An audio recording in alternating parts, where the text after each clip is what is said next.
Matius pasal 27. Yesus diserahkan kepada Pilatus.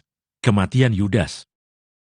Ketika hari mulai siang, semua imam kepala dan tua-tua bangsa Yahudi berkumpul dan mengambil keputusan untuk membunuh Yesus. Mereka membelenggu dia, lalu membawanya dan menyerahkannya kepada Pilatus, wali negeri itu. Pada waktu Yudas yang menyerahkan dia, melihat bahwa Yesus telah dijatuhi hukuman mati, menyesallah ia. Lalu ia mengembalikan uang yang 30 perak itu kepada imam-imam kepala dan tua-tua dan berkata, "Aku telah berdosa karena menyerahkan darah orang yang tak bersalah." Tetapi jawab mereka, "Apa urusan kami dengan itu? Itu urusanmu sendiri."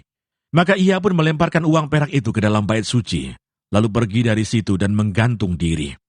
Imam-imam kepala mengambil uang perak itu dan berkata, "Tidak diperbolehkan memasukkan uang ini ke dalam peti persembahan, sebab ini uang darah."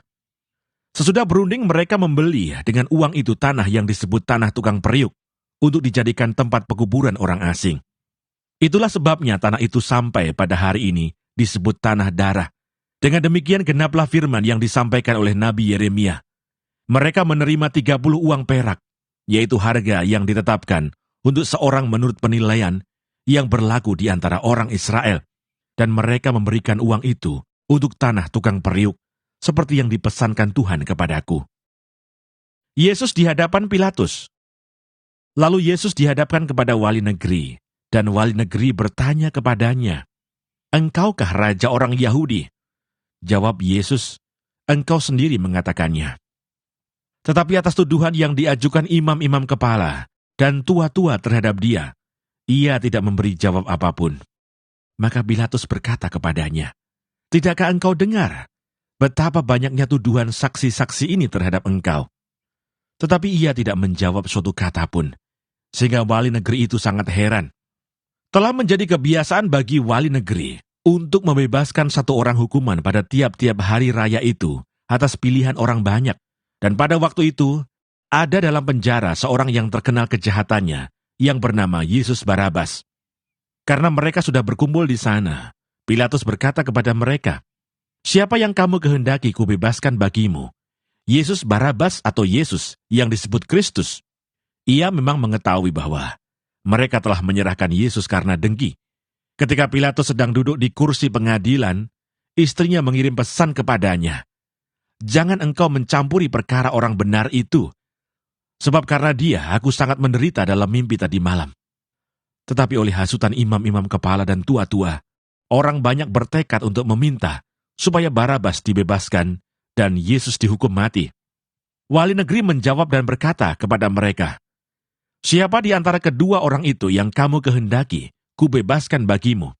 Kata mereka, "Barabas." Kata Pilatus kepada mereka, "Jika begitu, apakah yang harus kuperbuat dengan Yesus yang disebut Kristus?" Mereka semua berseru, "Ia harus disalibkan." Katanya, "Tetapi kejahatan apakah yang telah dilakukannya?" Namun mereka makin keras berteriak, "Ia harus disalibkan." Ketika Pilatus melihat bahwa segala usaha akan sia-sia, malah sudah mulai timbul kekacauan, ia mengambil air dan membasuh tangannya di hadapan orang banyak dan berkata, "Aku tidak bersalah terhadap darah orang ini. Itu urusan kamu sendiri." Dan seluruh rakyat itu menjawab, "Biarlah darahnya ditanggungkan atas kami dan atas anak-anak kami." Lalu ia membebaskan Barabas bagi mereka, tetapi Yesus disesahnya, lalu diserahkannya untuk disalibkan. Yesus diolok-olokkan. Kemudian serdadu-serdadu wali negeri membawa Yesus ke gedung pengadilan, lalu memanggil seluruh pasukan berkumpul sekeliling Yesus. Mereka menanggalkan pakaiannya dan mengenakan jubah ungu kepadanya. Mereka menganyam sebuah mahkota duri dan menaruhnya di atas kepalanya, lalu memberikan dia sebatang buluh di tangan kanannya.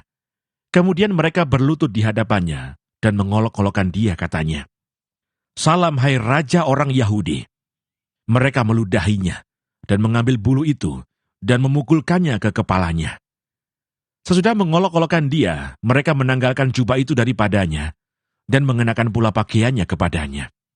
Kemudian mereka membawa dia keluar untuk disalibkan. Yesus disalibkan.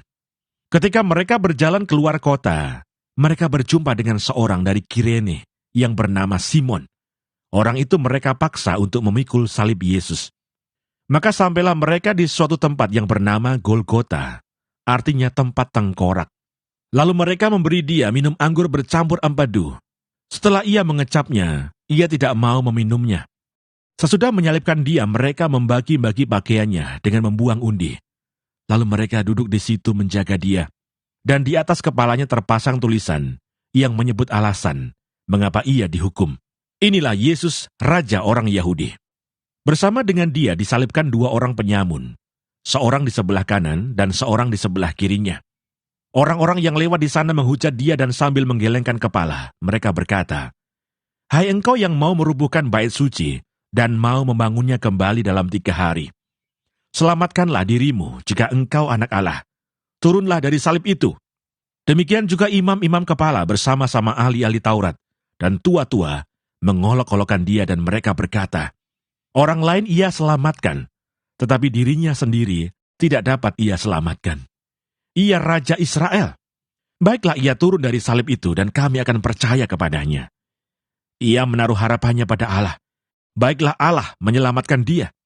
Jikalau Allah berkenan kepadanya, karena ia telah berkata, 'Aku adalah anak Allah.'" Bahkan penyamun-penyamun yang disalibkan bersama-sama dengan dia mencelanya demikian juga. Yesus mati. Mulai dari jam 12, kegelapan meliputi seluruh daerah itu sampai jam 3. Kira-kira jam 3, berserulah Yesus dengan suara nyaring, "Eli, Eli, lama sabachthani." Artinya, "Allahku, Allahku, mengapa engkau meninggalkan aku?" Mendengar itu beberapa orang yang berdiri di situ berkata, "Ia memanggil Elia." Dan segeralah datang seorang dari mereka. Ia mengambil bunga karang, mencelupkannya ke dalam anggur asam, lalu mencucukkannya pada sebatang buluh dan memberi Yesus minum. Tetapi orang-orang lain berkata, "Jangan, baiklah kita lihat, apakah Elia datang untuk menyelamatkan dia." Yesus berseru pula dengan suara nyaring, lalu menyerahkan nyawanya. Dan lihatlah, tabir bait suci terbelah 2 dari atas sampai ke bawah, dan terjadilah gempa bumi, dan bukit-bukit batu terbelah, dan kuburan-kuburan terbuka, dan banyak orang kudus yang telah meninggal bangkit. Dan sesudah kebangkitan Yesus, mereka pun keluar dari kubur, lalu masuk ke kota kudus, dan menampakkan diri kepada banyak orang. Kepala pasukan dan prajurit-prajuritnya yang menjaga Yesus menjadi sangat takut ketika mereka melihat gempa bumi dan apa yang telah terjadi, lalu berkata, "Sungguh, ia ini adalah anak Allah."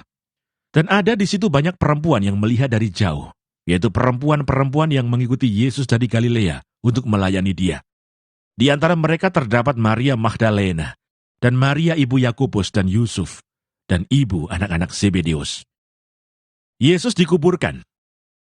Menjelang malam datanglah seorang kaya, orang Arimatea, yang bernama Yusuf, dan yang telah menjadi murid Yesus juga. Ia pergi menghadap Pilatus dan meminta mayat Yesus. Pilatus memerintahkan untuk menyerahkannya kepadanya. Dan Yusuf pun mengambil mayat itu, mengapaninya dengan kain lenan yang putih bersih, lalu membaringkannya di dalam kuburnya yang baru, yang digalinya di dalam bukit batu. Dan sesudah menggulingkan sebuah batu besar ke pintu kubur itu, pergilah ia. Tetapi Maria Magdalena dan Maria yang lain tinggal di situ, duduk di depan kubur itu. Kubur Yesus dijaga. Keesokan harinya, yaitu sesudah hari persiapan, datanglah imam-imam kepala dan orang-orang Farisi bersama-sama menghadap Pilatus. Dan mereka berkata, "Tuan, kami ingat bahwa si penyesat itu sewaktu hidupnya berkata, 'Sesudah 3 hari aku akan bangkit.' Karena itu perintahkanlah untuk menjaga kubur itu sampai hari yang ketiga. Jikalau tidak, murid-muridnya mungkin datang untuk mencuri dia, lalu mengatakan kepada rakyat, 'Ia telah bangkit dari antara orang mati,' sehingga penyesatan yang terakhir akan lebih buruk akibatnya daripada yang pertama." Kata Pilatus kepada mereka, "Ini penjaga-penjaga bagimu, pergi dan jagalah kubur itu sebaik-baiknya." Maka pergilah mereka dan dengan bantuan penjaga-penjaga itu, mereka memeterai kubur itu dan menjaganya.